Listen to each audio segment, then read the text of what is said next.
Good men do the things they like to do. Great men do the things they need to do. But champions do the things they hate to do, to grow, to achieve, and to overcome all obstacles in their path. To learn more, visit www.evenplace.com. Good morning. Welcome to the Even Place. We trust you're having a wonderful day. I have a new expression right now, is that every day that I exist, every day I live, I'm between a great day and a wonderful day. I'm not sure which one I want to have, but I am putting myself between two extraordinary things. It's truly a wonderful thing to be alive, and I really appreciate you taking time to hear today's lesson. Today's lesson is going to be entitled Wisdom for Wealth. Wisdom for Wealth. It's a part of the series that we've been doing. Wisdom is the principal thing. And all our getting, we want to get a complete understanding. It's taken from King Solomon, who happens to be the king and the preacher. He had two extraordinary roles. He was someone who was a wonderful person who overseed the kingdom of actual individuals, but also he was one of the smartest men who ever lived. So he was a person who was an individual who was in charge of laws and authority and over instruction. So we're going to give you some instruction today based upon a lot of the wisdom of King Solomon. So his favorite expression was, wisdom is the principal thing or the main thing, and all you're getting, get an understanding. Now, there's a lot of ways we can explain things here at the Even Place, but our goal here at the Even Place is to use the number 3 in the sense that when we explain things, we give things in that order. Some people say it takes 7 to do something, which is a perfect number. 8 is the number of new beginnings. Some feel that the number 21 is a great number in order for it to establish a habit. Some say 52. Some say 365 days. But what we're going to do right now is kind of take a concept, take a principle, and kind of break it down into 3. And so that's what we do here. The Even Place, what we do here is concerning discernment, balance, and fitness. So those 3 things we want you to experience, whether you come to our local location here, or if you view us via the internet or through our social media like Twitter or Facebook. So today's lesson is going to be entitled Wisdom for Wealth. Wisdom for Wealth.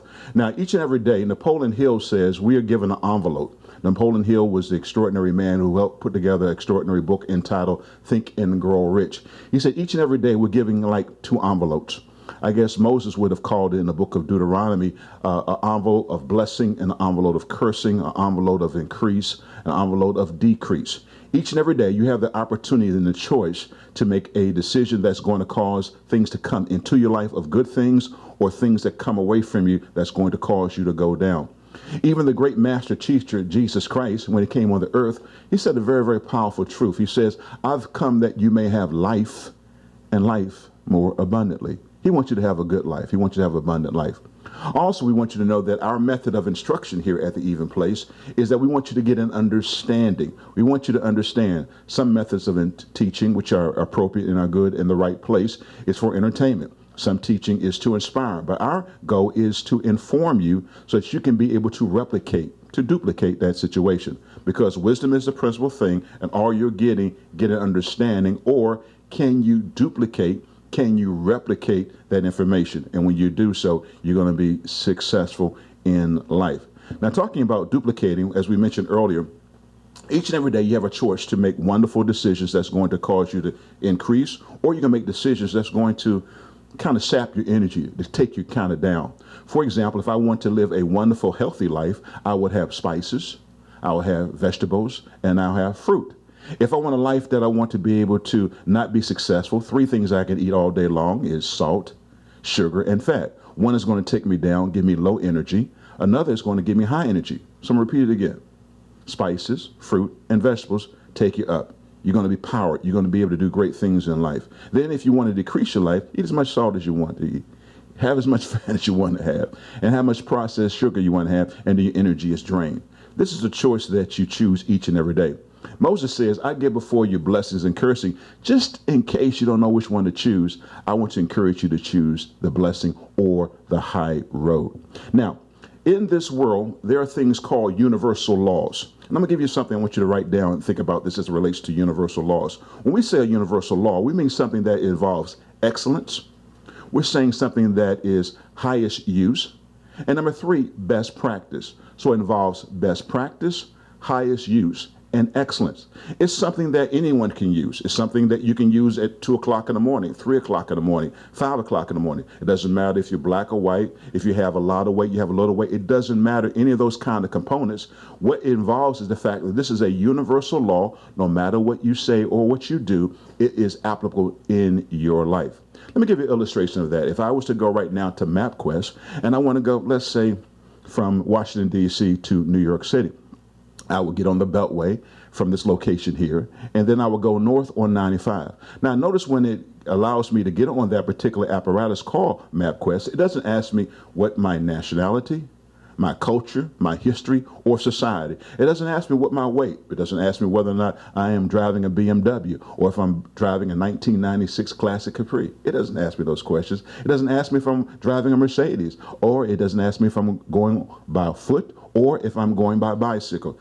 It lets me know if I want to get from point A to point B, this is what I need to do. Get on 495, 95 north, and it'll give me little signs to know if I'm going in the right direction, like Baltimore, then Philadelphia, and then eventually I will get into the Big Apple. So what we want to do today is give you some basic foundational thoughts as it relates to the subject of wealth. First of all, let's look at the subject of money. Money is something that all and each and every one of us need in order to have in life. I want you to give you some kind of aspect. For example, how do people make money? If you look down and see how do people make money, they make money three ways. And I want you to think about whether or not you're doing these three things. If you're doing these three things, you will always have money. For example, you have to provide some type of product. If you're providing a product or goods, you will always have money. When I go to the store, I went to the store and I wanted to be able to get a salad.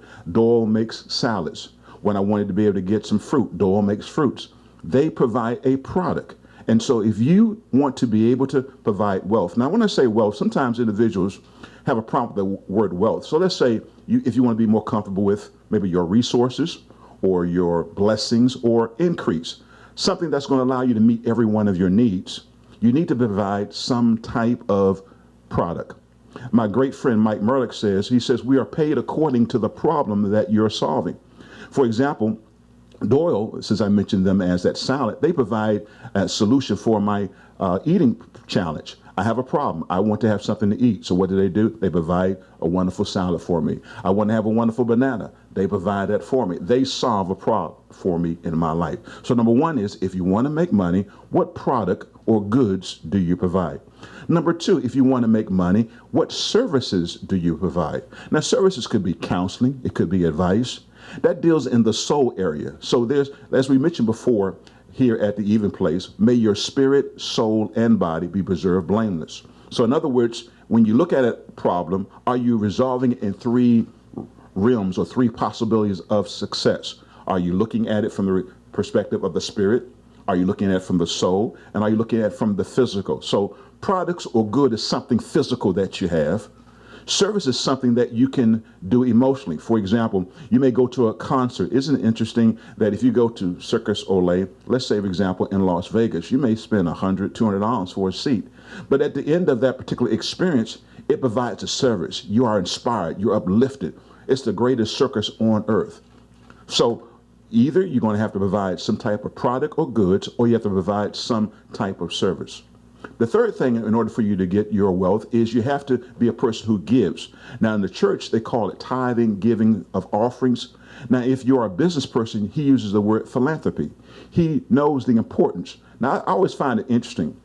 If you want to have money, or for example, if you want to have peanuts, you plant peanuts, and you plant in the right soil.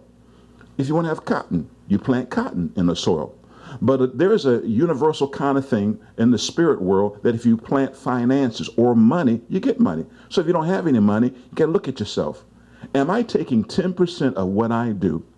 And am I taking 10% of what I do and bless other people? It could be your local church. That's the storehouse.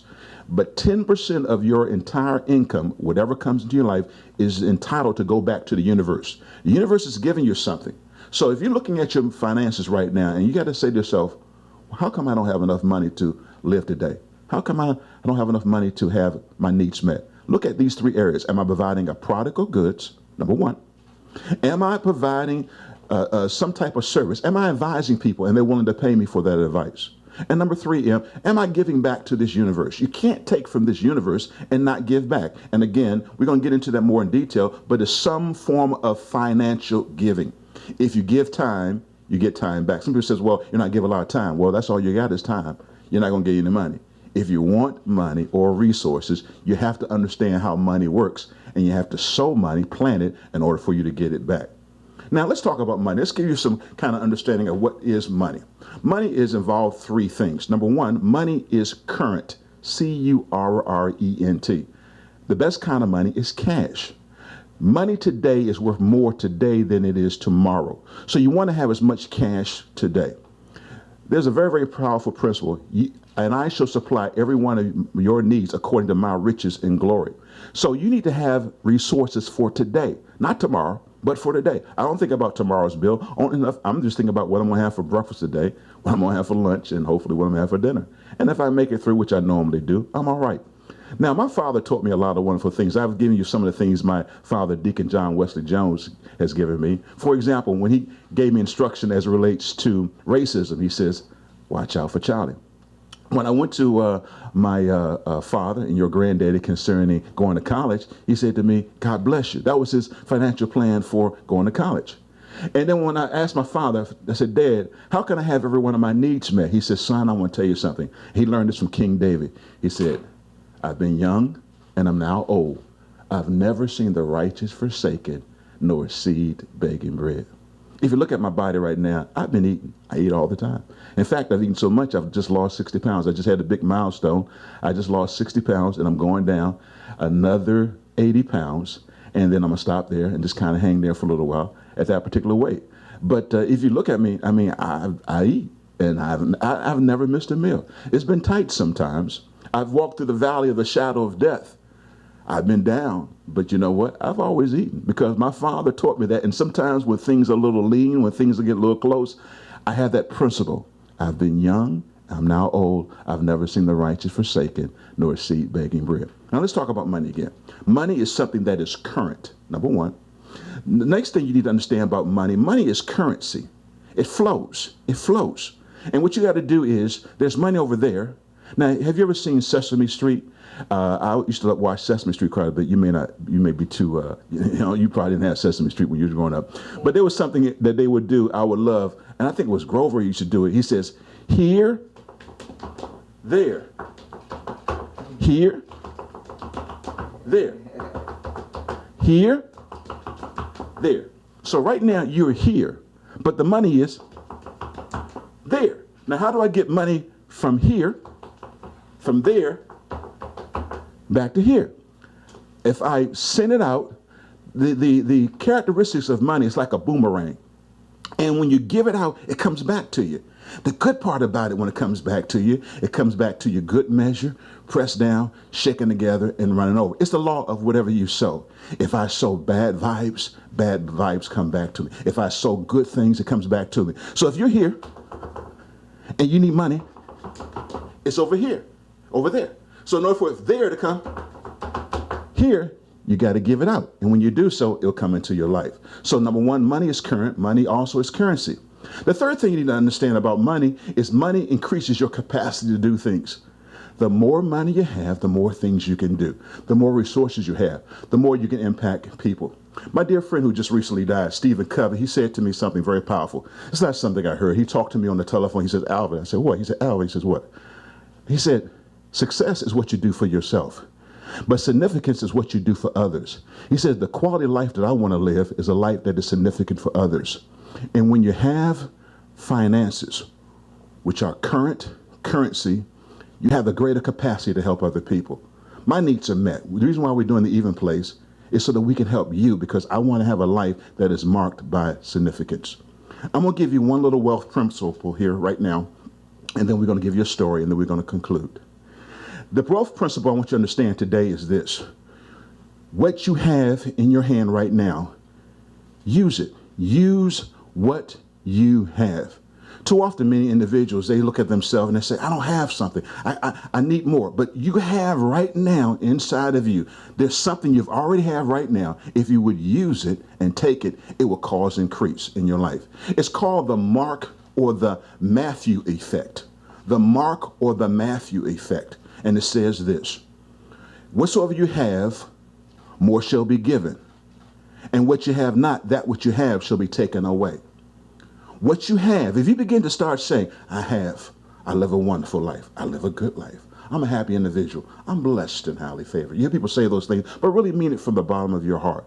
And when you begin to operate that, and you don't see yourself walking around as a person of lack, you see yourself as a person who's successful, you see yourself as a person who is abundant, you see yourself as a person that's being blessed, there's a remarkable amount of things you can do in your life. So use what you have. Is called the Mark effect. The Mark effect, or the Matthew, because it's mentioned in both of those two passages. Also, I want you to look at Isaiah, the 55th chapter. We talked about this before. How can I buy without money? How can I buy without price? How can I operate in this world when I seem like the economy is bad? It seems like there's economic turmoil, there's war and fighting all over the world. How can I live in this world today? You can live if you begin to see yourself as a have and not a have not. That's a statement of faith, but also that is the beginning of you from being here, taking something from there, that comes back to here. And that happens every time. Let me give you an illustration of this concept here. We're working on a new book that's called Dr. Alvin's Encyclopedia of Genius. And in this particular book, I am profiling extraordinary men and women all over the world who use certain success principles, because I mentioned to you in times past, a person's success is determined by the people, the places, and the principles that operate in their lives. And in this powerful book is entitled Dr. Alvin's Encyclopedia of Genius. Now, I feature in this particular book one individual. His name is, I'm going to tell you in a few minutes, his name is a name that you really want to remember, a name that you really want to know something about. Now, I mentioned to you before that your long-term success is determined by the questions you ask, the answers you seek, and the instructions you're willing to obey. When you're around successful people, like the ones that you see here featured at the Even Place, like Bomani or Kevin or Stefano, anyone that you see here, Andre, they are people who ask questions. They seek answers, and they understand the power of an instruction or a recipe. So I asked this individual this question here, and I said, what did you discover, or when did you discover you were the best at what you do? He says, by no means do I believe I'm the best at what I do, but I learn on a daily basis and always am eager to learn from other people in business. Then he begins to proceed to tell me at the age of 27, he got a job working for the Marriott Corporation. And in that particular time period, he was able to revolutionize their airport business and cause their airport business to be successful. Then all of a sudden he said, you know what? I made this business successful. I want to be able to buy that particular piece of the business from the Marriott Corporation. The price to buy that business was $15 million. He wanted to buy a $15 million business, but he looked at what he had. He looked at his bank account. He talked to his family. He talked to his brother, and he talked to his sister. He said, what can we do? How much money can we pull together? And they only had $100,000. How do you buy a $15 million business? Don't you need $15 million to buy a $15 million business? No. You use what you have. And what he did, he took that $100,000 and he said, I want to buy a $15 million business. And they took it because he used what he had at the age of 33. Then I began to ask him another question, because again, you are the questions you ask, the answers you seek, and the instructions you're willing to obey. I said, what did you do? How did you know? How were you so bold to offer them $100,000 for a $15 million business? He said, Alvin, you know what I do on a daily basis? I pray. I ask God what I need to do in order to be successful, and God gives him the answer. That's very powerful. He used what he had to get what he did. His name is Warren Thompson. He's with Thompson Hospitality, a dear friend of mine. This past year, he's going to do $400 million in sales. He projects by 2016, he's going to do $1 billion in sales. And it all started by him taking what he had to get what he wanted, which was an important business. I want to encourage you right now to observe and understand wisdom principles. Who are people around you who are skilled at financial literacy? I'm not talking about people who buy things. A lot of people walk around fancy cars and fancy homes in debt. I'm talking about people who understand the laws of money. If you don't have a friend, let us be that friend for you. You can always write me at alvin@dralvin.com, or you can call us at 301-459-2461, or you can go to our website, www.dralvin.com or www.theevenplace. And we want to be your financial hero, your friend that's going to help you to go from here to there, to get that wealth, to bring it back to you. This is Alvin Augustus Jones, and I want to encourage you to continue to have a wonderful and extraordinary day.